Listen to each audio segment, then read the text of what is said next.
Captain Jake Martinez stood on the bridge of his ship. He looked out at the dark space beyond Earth. Something big was coming. The radar screens showed hundreds of dots moving toward their planet. Each dot was a ship, enemy ships. "Sir, they're huge," said Lieutenant Sam Foster. His voice shook a little. Jake had never seen ships this big before. They were 10 times larger than anything humans had built. The metal hulls gleamed in the starlight. Strange symbols covered their sides, dot in the Pentagon on Earth. Admiral Lisa. Carter sat at a long table. The room was full of important people. Generals, politicians, and scientists all looked worried. A large screen showed the alien fleet getting closer to Earth. "They're sending a message," said Colonel Ryan Davis. He pressed a button on his computer. The screen filled with the image of a tall alien. It had blue skin and forearms. Its eyes were black and cold. "People of Earth," the alien said. Its voice was deep and scary. "I am Commander Zeth of the Zephyrian Empire. We have come to your world with a simple message. You have 48 hours to leave this planet. Take your people and go far away. If you stay, we will destroy you all." Admiral Carter felt her heart beat faster. She had been a soldier for 30 years. She had fought in many battles, but this was different.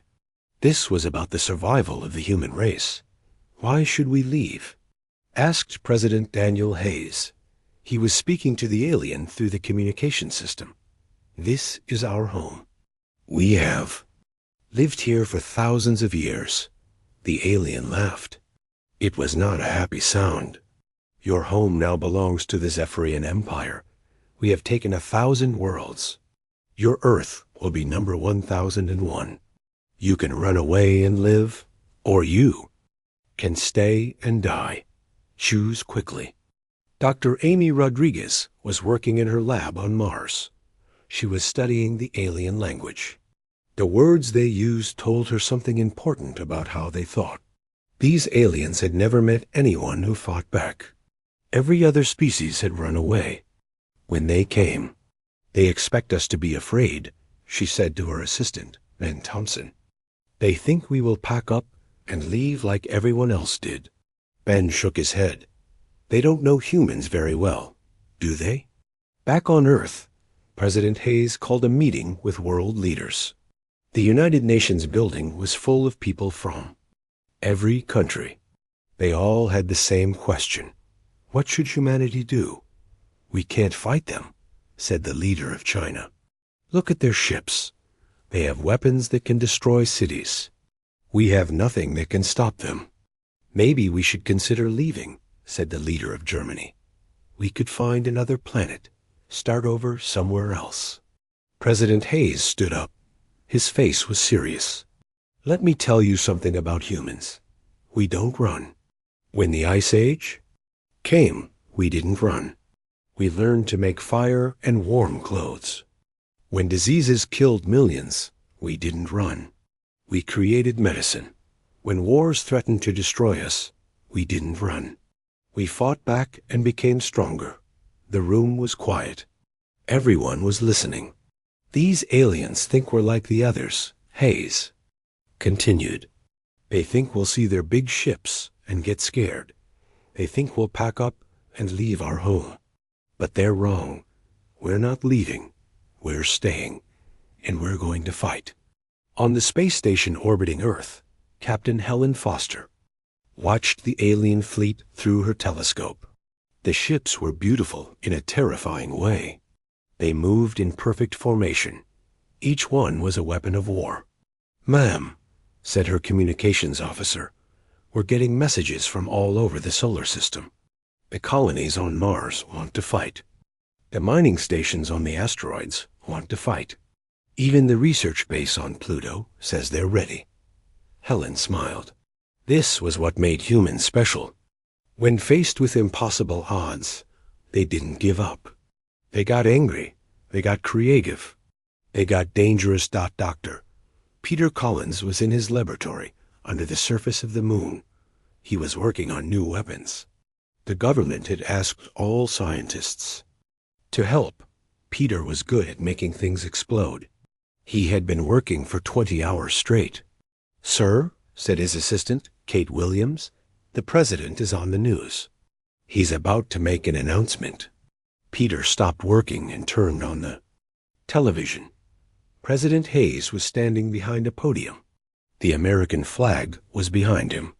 His face was calm but determined. "My fellow humans," the president said, "we have received a message from an alien empire. They want us to leave Earth. They want us to abandon our home and everything we have built. They have given us 48 hours to decide."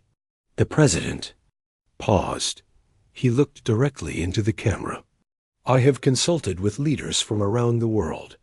We have made our decision. We are not leaving.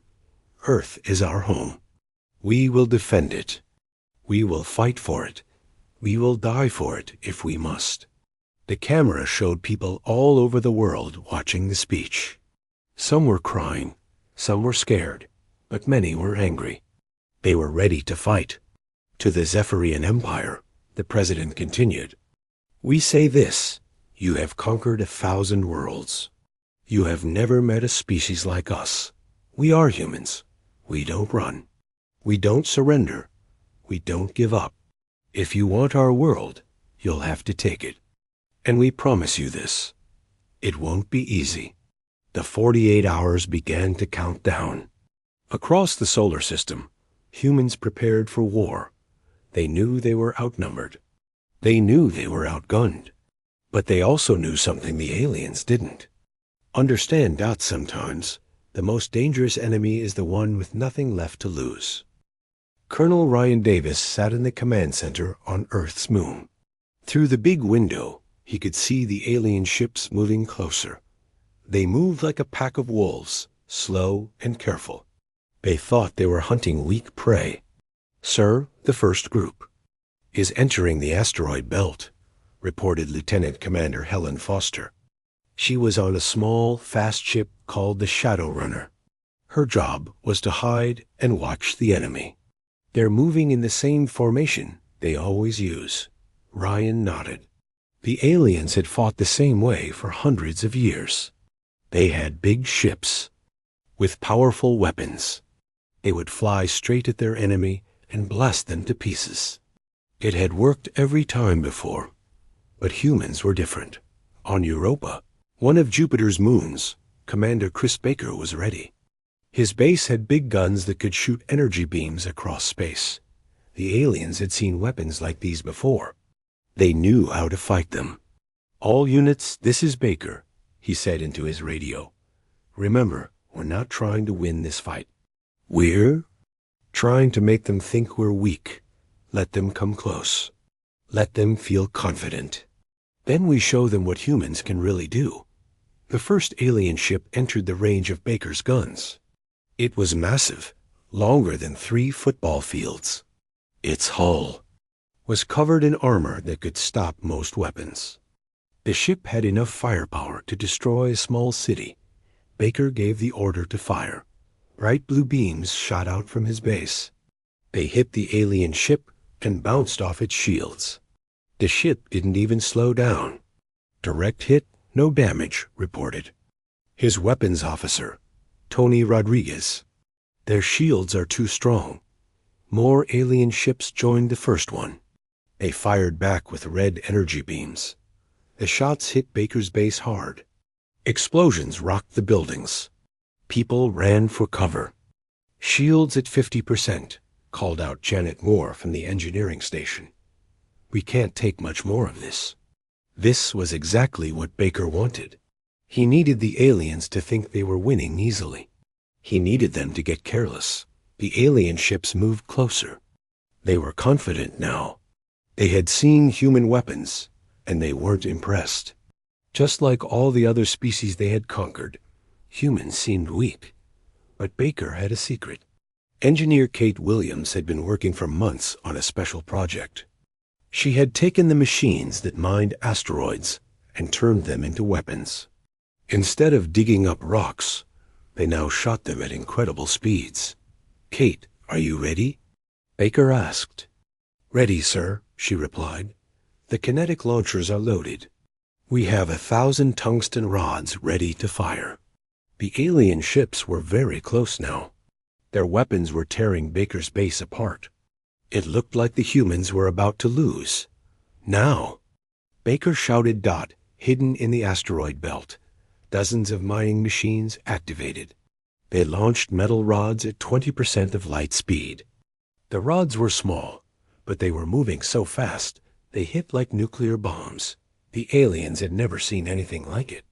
Their shields were designed to stop energy weapons, not solid objects moving at impossible speeds.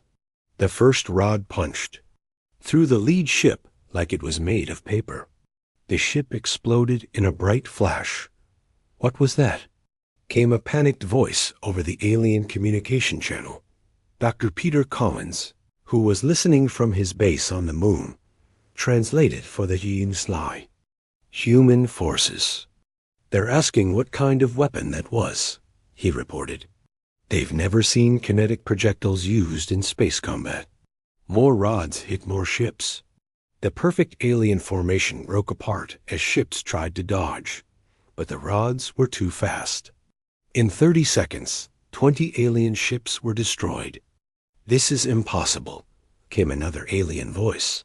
"No species has ever used such primitive weapons in space."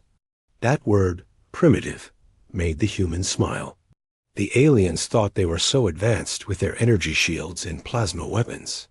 They had forgotten that sometimes the old ways worked best. Captain Nina Torres was watching the battle from her ship, the Stubborn Mule. She was a cargo hauler, not a warship. But like every human ship, she had been given a special job for the war. "Nina, you're up," came Baker's voice over the radio. "Time for Phase 2. Nina flew her ship toward the confused alien fleet. They were so busy trying to figure out the kinetic weapons that they didn't notice one small cargo ship approaching. Nina's ship was carrying something that no civilized species would ever use. A nuclear bomb wrapped in a strong metal shell. When it exploded, it would send deadly radiation in all directions. It was a dirty weapon, the kind that advanced species had banned long ago. But humans had never signed any treaties with the Zephyrian Empire. "This is for my daughter," Nina said quietly. Her little girl was on Earth, probably watching the news about the battle. Nina wanted her to grow up free. She crashed her ship into the biggest alien vessel. The nuclear bomb exploded. The alien ship's shields couldn't stop radiation. The crew inside died in seconds. On Mars, Governor Susan Clark was preparing her own surprise. The red planet had been turned into a farm world, with huge machines that made the air breathable. But Clark had a different use for those machines now. "All atmospheric processors. Activate emergency protocol," she ordered. "Release everything." The machines that made clean air started pumping out poison gas instead. Any alien ship that tried to land on Mars would find the air deadly. Clark had turned her entire planet into a weapon. The battle was going badly for the aliens. They had expected to crush the humans quickly. Instead, they were losing ships to weapons they didn't understand. Weapons that seemed to come from nowhere. "Fall back," ordered the alien commander. "Regroup at the edge of the system. We need to study these humans more carefully." But the humans weren't done. Dr. Alex Wong, broadcasting from Titan, sent a message that was heard across the galaxy. "This is humanity. We know you're listening, Zephyrian Empire. You came here expecting to find another weak species. You thought we would run or surrender like all the others. But we're not like the others. We're predators. We've been fighting and killing for millions of years. We turned our own planet into a weapon. We'll do the same to yours if you don't leave." The alien fleet retreated to the outer edge of the solar system. They had lost 40 ships and hundreds of soldiers. No species had ever hurt them this badly in a first battle. But the humans knew this was just the beginning. The aliens would be back with more ships and better plans. The real war was about to start. Commander Rachel Stone, one of the few survivors from the Europa base, looked out at the stars. Somewhere out there, the alien empire was getting ready for revenge. But she wasn't scared. She was excited. "Let them come," she said to her crew. "We'll show them what humans do to bullies." Fleet Admiral Carl Johnson stood in the command center on Ceres, the largest asteroid in the belt. The walls were covered with screens showing the space around Earth. Red dots marked enemy ships. There were so many red dots that the screen looked like it was bleeding.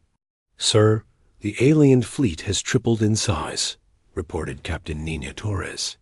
She had survived her suicide mission by ejecting in an escape pod at the last second. "They're bringing half their entire navy to our system." Carl nodded. The aliens were angry. They had lost 40 ships in the first battle. For an empire that had conquered 1,000 worlds without losing a single vessel, this was unthinkable. They were coming back with everything they had. "Good," Carl said. "Let them bring their whole fleet. We'll destroy it all." The officers around him looked surprised. How could they fight so many ships? The human fleet was tiny compared to the alien armada. But Carl had been fighting for 40 years. He knew something about war that the aliens didn't understand. Numbers didn't always win battles.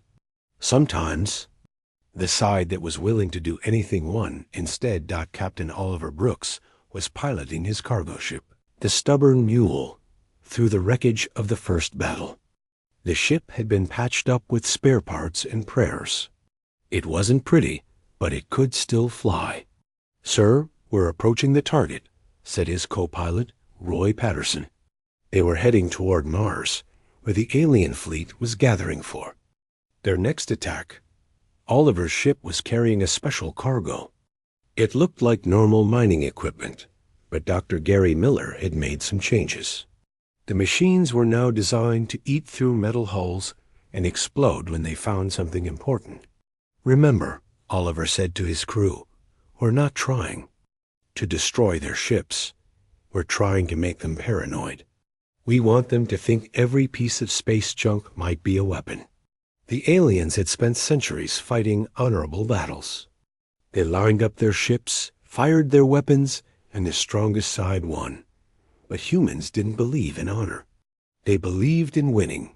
On Mars, Governor Susan Clark was making final preparations. The red planet had been evacuated, but she had stayed behind with a small team of volunteers. They had turned the entire world into a trap. "All atmospheric processors are ready," reported engineer Lisa Morgan. "When those ships enter the atmosphere, they'll get a surprise." The processors that had spent decades making Mars breathable were now pumping out clouds of acid. Any alien ship that tried to land would have its hull eaten away. The landing pads were covered with mines that looked like normal rocks. "Ma'am," said Communications Officer Janet Moore, "we're getting word from Earth. The President wants to know if we're ready." Susan smiled. She had been born on Mars. It was her home. If the aliens wanted it, they would have to take it from her cold, dead hands. "Tell the President we're ready," she said, "and tell him not to worry about us. We're going to make these aliens pay for every inch of Martian soil." The alien fleet began moving toward Mars. There were 300 ships, each one bigger than anything humans had ever built. Their weapons could crack planets. Their shields could stop nuclear bombs. They were the most powerful force in the galaxy, but they were about to learn why humans had survived ice ages and asteroid impacts and wars against each other for millions of years. Dr. Alex Wong was in his secret laboratory on Titan. He had been working on a project that most people would call insane. He was trying to turn Saturn's moon into a giant weapon. "A mass driver is ready," he told his assistant, Ben Thompson. "We can launch chunks of ice at near light speed. Each one will hit like a nuclear bomb." Ben looked worried. "Sir, If we use this weapon, we'll destroy Titan. The recoil will crack the moon in half. Alex shrugged. Then we'll die fighting. That's better than living as slaves. This was the difference between humans and the aliens. The Zephyrians fought to conquer. Humans fought to survive. And a species fighting for survival was capable of anything. The first alien ships reached Mars orbit. They moved in perfect formation, their weapons pointed at the surface. The planet looked empty and defenseless. Begin bombardment, ordered the alien commander. Destroy all human facilities. Energy beams lanced down from the ships. They hit the surface and exploded. Mountains were vaporized. Valleys were turned into glass. The attack was so powerful it could be seen from Earth. But the humans weren't on the surface. They were underground, in bunkers built from the same rock that had protected Mars for billions of years. Phase 1 complete, Susan Clark reported. They've used up their first wave of ammunition. Now they'll send landing parties. The aliens were confident. They had destroyed everything on the surface. Now they would send soldiers to claim the planet. Transport ships separated from the fleet and headed down through the atmosphere. That's when they met the acid clouds. The first transport ship started smoking as soon as it hit the atmosphere. The acid ate through its hull like water through sugar. The ship crashed into the surface and exploded. What's happening? Demanded the alien commander. The atmosphere is toxic, reported his science officer. It's not supposed to be like this. Mars should have a thin, safe atmosphere. The aliens didn't understand. They had detailed maps of Mars from before the war. The atmosphere had been fine then. They didn't know that humans could change an entire planet's air in just a few days. More transport ships tried to land. Some made it through the acid clouds, but they crashed into the minefields. Others landed safely, but found the landing pads covered with explosives. Sir, reported Commander Rachel Stone from her hidden bunker, we've destroyed 60% of their landing force. The rest are trapped on the surface. The aliens on the ground were in trouble. Their equipment was being eaten by acid rain. Their landing ships were destroyed. They were stuck on a hostile planet with no way to get home. This is impossible, came a transmission from the alien ground force. How can a primitive species have such advanced chemical weapons? Dr. Peter Collins, monitoring the alien communications, laughed. They still don't get it. We're not advanced. We're desperate. And desperate people do desperate things. The battle for Mars was turning into a disaster for the aliens. They had expected to conquer the planet in a few hours. Instead, they were losing ships and soldiers to weapons they had never seen before. All ships retreat to safe distance, ordered the alien fleet commander. We need to study these humans more carefully. But the humans weren't done. Captain Oliver Brooks activated his special cargo. The mining machines spread out through space, attaching themselves to alien ships. They looked like harmless debris, but they were actually bombs with artificial intelligence. Sir, we have unknown objects attached to our hulls, reported an alien. Ship captain. Remove them, ordered the fleet commander. But when the aliens tried to remove the objects, they exploded. The blasts weren't big enough to destroy the ships, but they damaged weapons and shields. More importantly, they made the aliens paranoid. Now, every piece of space junk looked like a potential weapon. Every asteroid could be hiding human soldiers. Every radio signal could be a trap. These humans don't fight like civilized beings, the alien commander reported to his superiors. They use terror tactics. They turn everything into a weapon. They're like a virus that infects whatever it touches. Back on Earth, President Daniel Hayes was watching the battle reports. The aliens had retreated from Mars, but they weren't giving up. They were regrouping, planning their next attack. Sir, said Admiral Lisa Carter, we've won the second battle. But they'll be back. And next time, they'll be ready for our tricks. Hayes nodded. The aliens were learning. They wouldn't fall for the same traps twice. But that was okay. Humans were good at learning too. And they were about to teach the galaxy something new about warfare. The war was far from over. But for the first time in their history, the Zephyrian Empire was facing an enemy that refused to die quietly. The Zephyrian High Command had never held an emergency meeting like this one. Admiral Kethvar, the oldest and most successful military leader in the Empire, stood before a room full of worried generals. His 4 arms moved nervously as he spoke. In 1,000 years of conquest, we have never lost more than 5 ships to a single species, he said. His voice was shaking. The humans have destroyed over 100 of our vessels. They fight like nothing we have ever seen. The other generals looked scared. They had built their entire careers on the Empire's reputation for invincibility. But these strange mammals from a small blue planet were destroying that reputation. Perhaps we should negotiate, suggested General Vorth. Offer them a treaty. Let them keep their world in exchange for peace.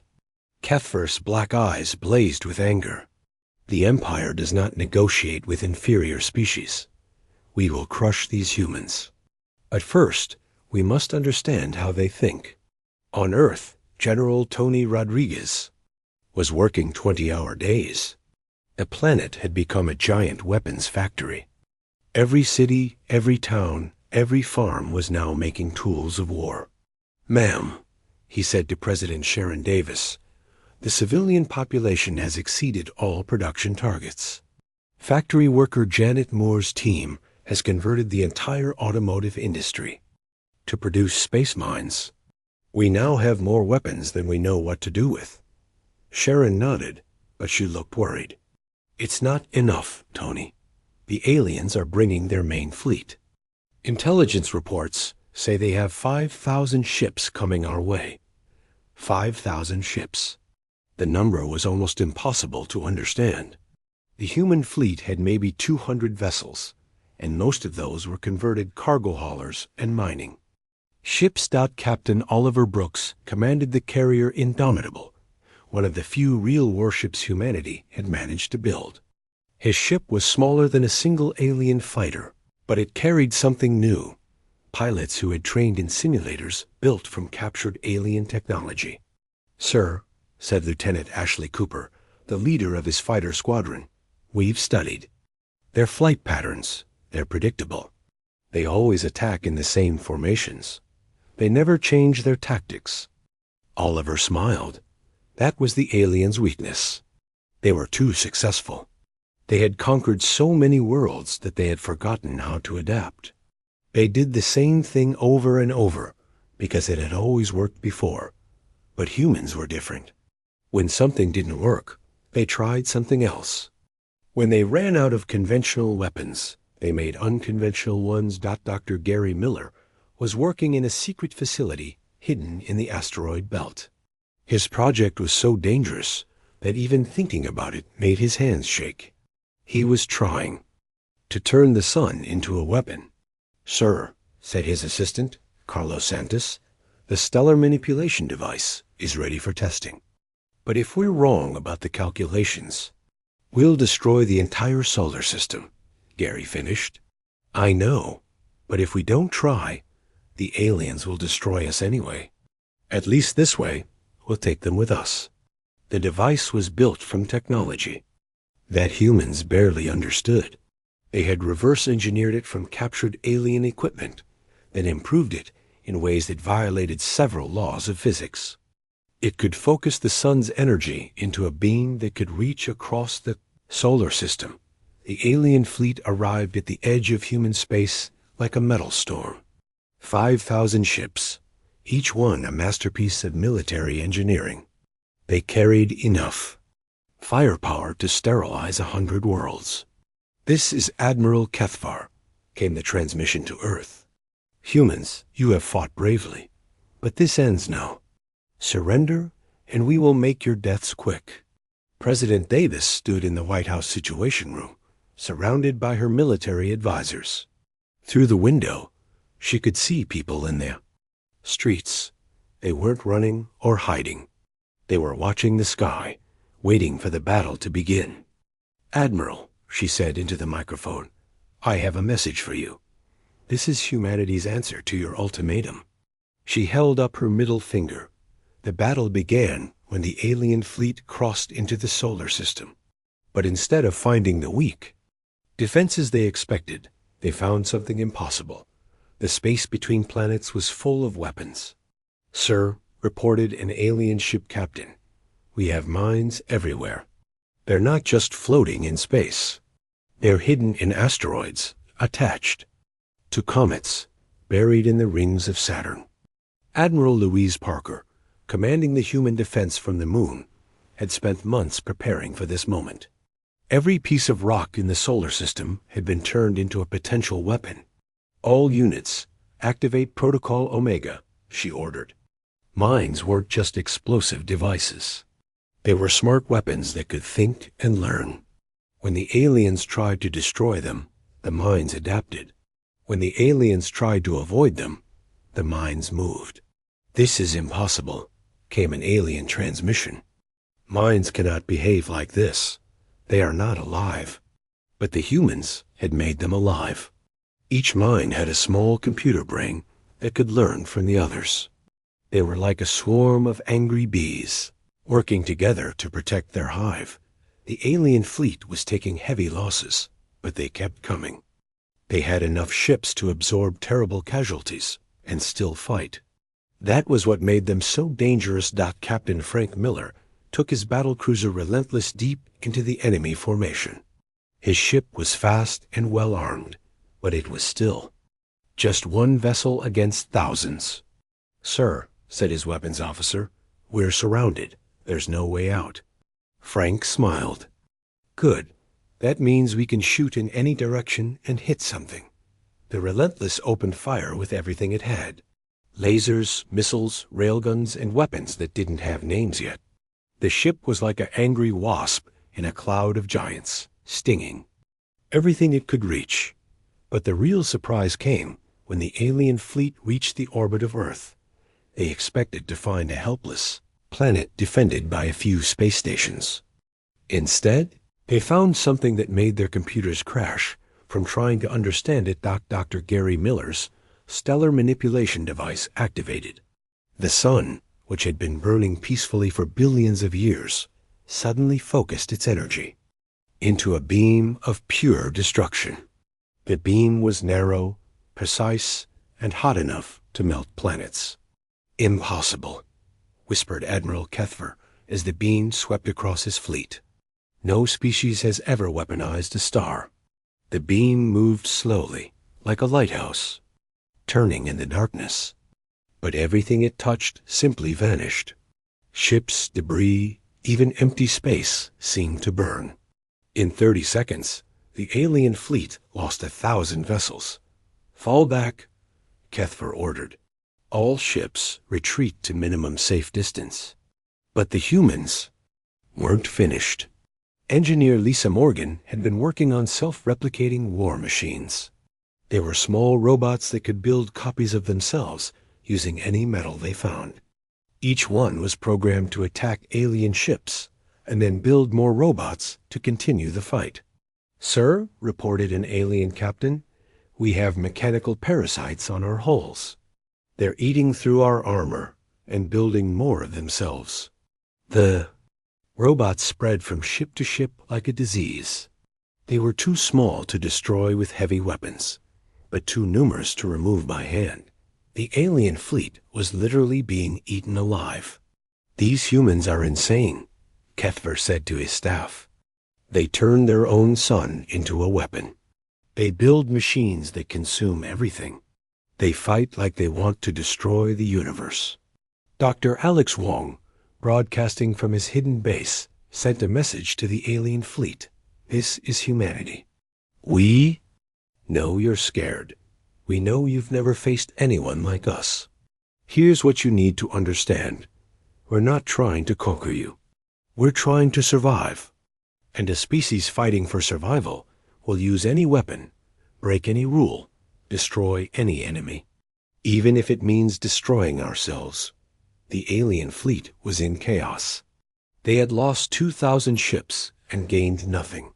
Their perfect formations were broken. Their morale was shattered. For the first time in their history, the Zephyrian Empire was facing defeat. "Sir," said General Vorth, "perhaps we should withdraw, regroup, find another way to deal with these humans." Admiral Kethver's pride was wounded. He had never retreated from any battle. But he was also intelligent enough to recognize when he was beaten. "Send a message to the High Command," he said. "Tell them we need reinforcements. Tell them we're fighting something that should not exist." The battle was over, but the war was just beginning. The aliens would return with new weapons and new tactics, but they would also return with something they had never felt before: doubt. They had learned that the universe contained at least one species that would rather die than surrender, and that knowledge would change everything. The news of the Zephyrian Empire's defeat at Sol spread across the galaxy like wildfire. For the first time in 1,000 years, the Empire had been stopped. Species that had been slaves for centuries looked up at the stars and wondered if humans could fight the Empire. Maybe they could too. Admiral Kevin Turner now commanded the largest human fleet in history. After the victory at Sol, shipyards across the solar system worked day and night to build new vessels. But Kevin knew that ships alone wouldn't win this war. The real battle was being fought in the minds of every oppressed species in the galaxy. "Sir," said Captain Joyce Brown, "we are receiving messages from across the galaxy. The Valdari in the Proxima sector are asking for help. The Korthic in the Centauri system want to know how to fight back. Even the Malori, who haven't spoken to outsiders in centuries, are asking about our weapons." Kevin nodded. This was what he had hoped for. The Empire's strength came from fear. If that fear was broken, the Empire would crumble. Dr. Maria Santos had been studying alien psychology for months. Her research had revealed something important about the Zephyrian mind. They thought in patterns, following rules that had been programmed into their culture for thousands of years. "They can't understand us," she explained to the War Council. "To them, fighting hopeless battles is illogical. Sacrificing yourself for others is wasteful. They literally cannot comprehend why we do what we do." President Sharon Davis listened carefully. She had been thinking about this problem for weeks. How do you defeat an enemy that has superior numbers and technology? You change the rules of the game. "Dr. Santos," she said, "what would happen if we broadcast our story to every world in the Empire? What if we told them that resistance is possible?" Maria smiled. "Their entire civilization would collapse. The Empire exists because conquered species believe they have no choice. If we show them they do have a choice, everything changes." Captain Frank Miller was leading the first human expedition outside the solar system.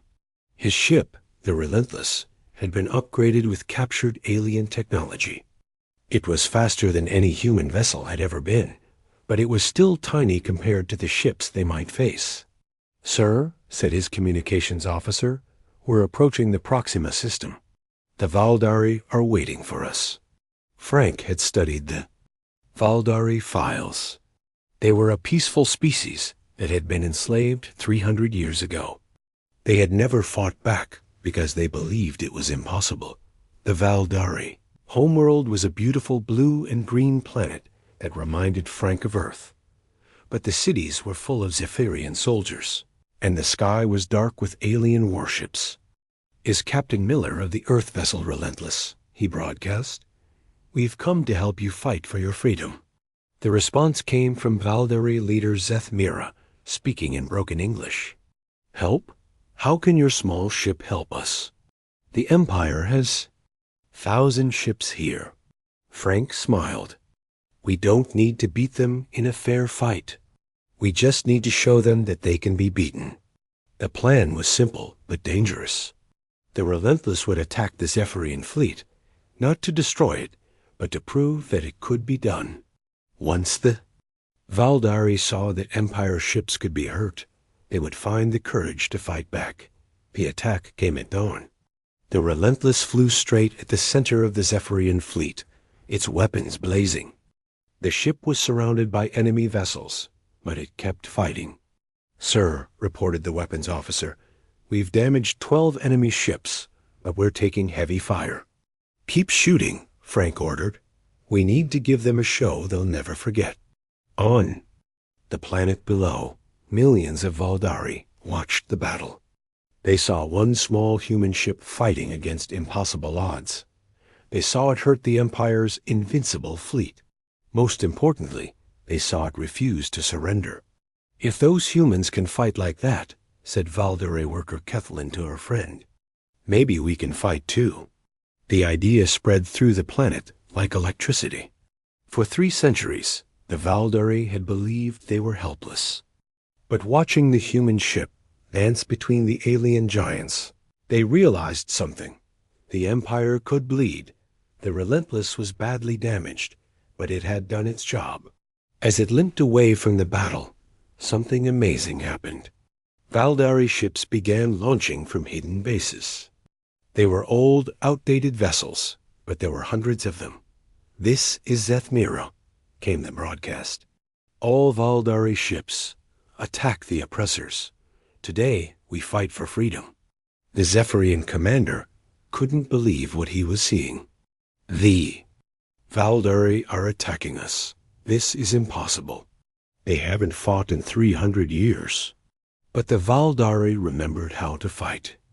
They had just forgotten they could win. Dr. Andy Clark was working in his laboratory on Earth, studying something that might change the war forever.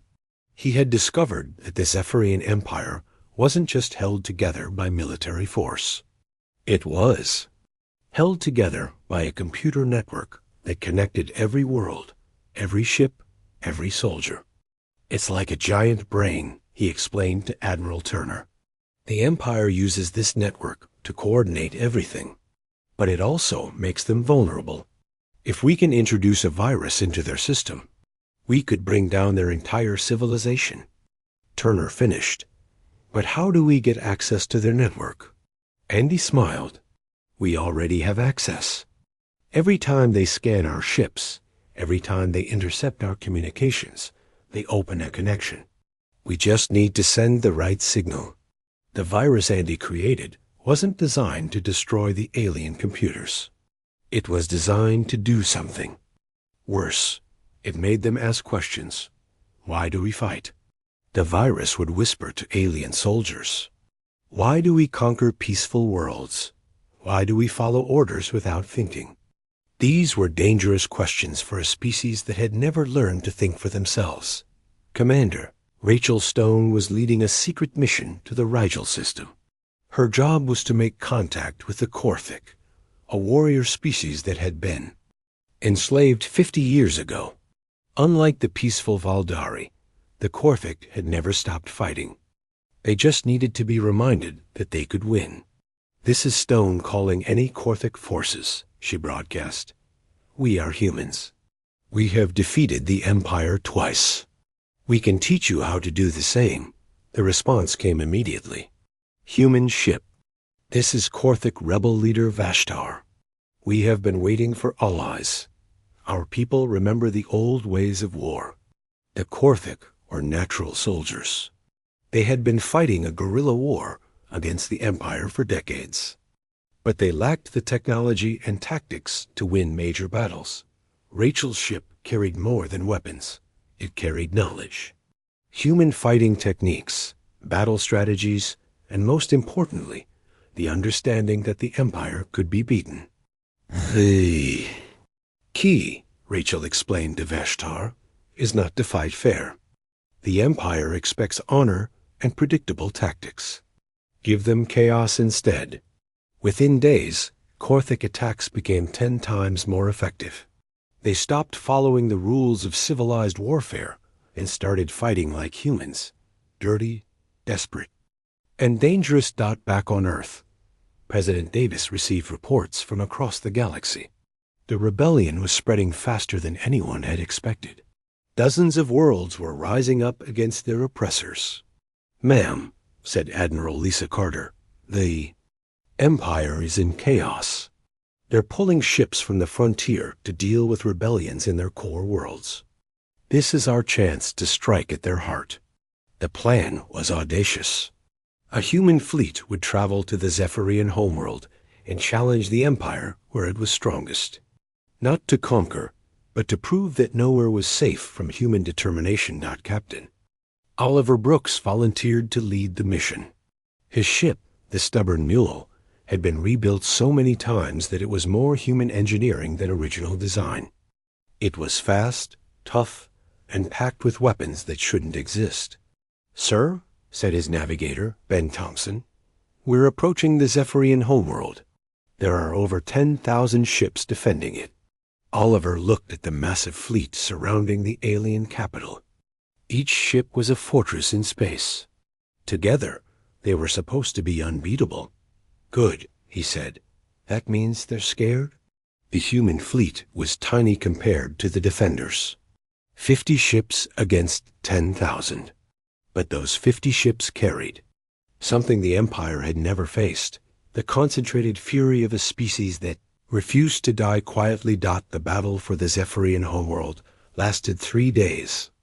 The humans couldn't win, but they didn't need to. They just needed to prove that the Empire's heart could be reached and hurt. Dr. Gary Miller's stellar manipulation technology had been improved and miniaturized. Now each human ship could turn any nearby star into a weapon. The Zephyrian sun became humanity's ally, sending focused beams of destruction at the defending fleet. "This is impossible," transmitted the Zephyrian Emperor himself. "How can such a small force penetrate our defenses?" "Because," replied Oliver Brooks, "we're not trying to conquer you. We're trying to teach you a lesson. No one is safe from people who have nothing left to lose." The human fleet fought until their ships were wrecked and their ammunition was gone. Then they retreated, leaving behind a message that would echo through the Empire forever. "This is humanity.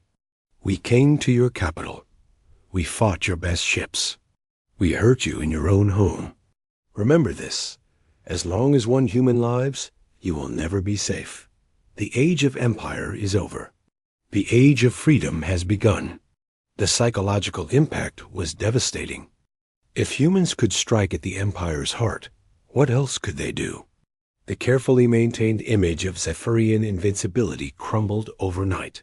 Rebelli.